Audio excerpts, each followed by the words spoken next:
Sawyer,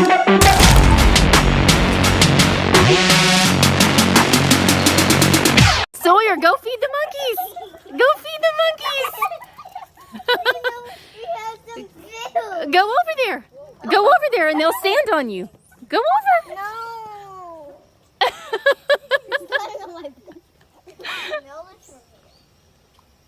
He's so happy. Hey guys, welcome back to the channel, and hello to all of my American fans, and bonjour, privet, guten tag, hola, and ciao to my foreign friends.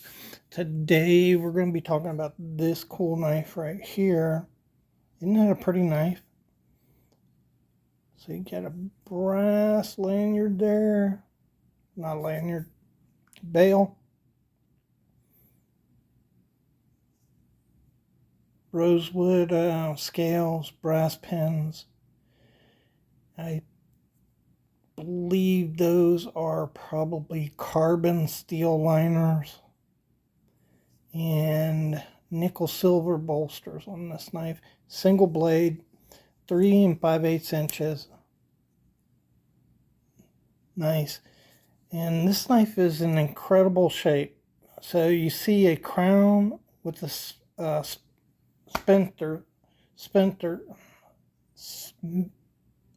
man, I can't even pronounce that.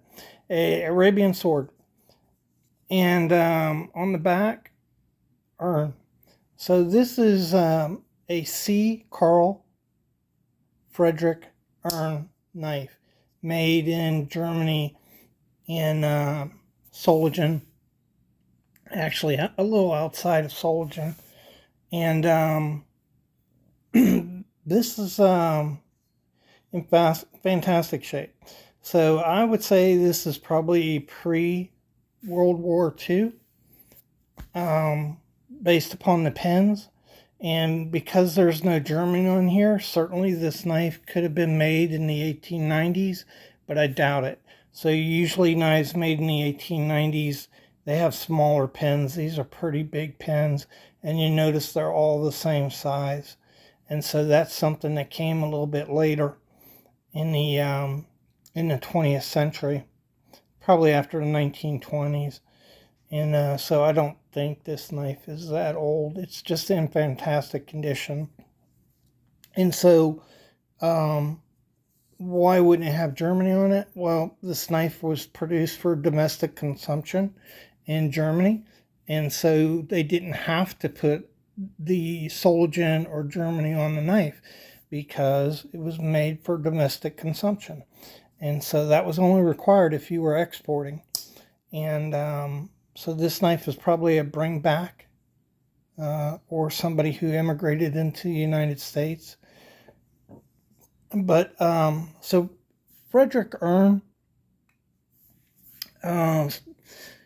his father was a knife polisher, so that's how he learned to trade. And he started making knives in 1874, and he made mainly straight razors.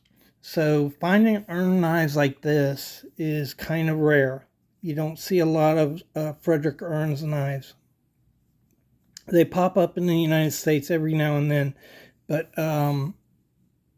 he was really predominantly mostly supplying razors and barber supplies is what he did. But obviously he made other knives too, or maybe contracted to have those knives made and put his name on it. I don't know, but I do know he had, I counted 77 trademarks.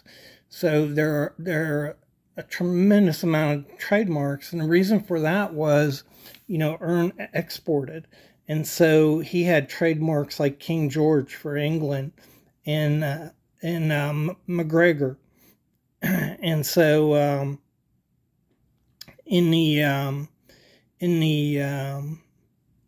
Middle East he had brands like Persian, and so he tailored the brand name to the locale that he was exporting knives to.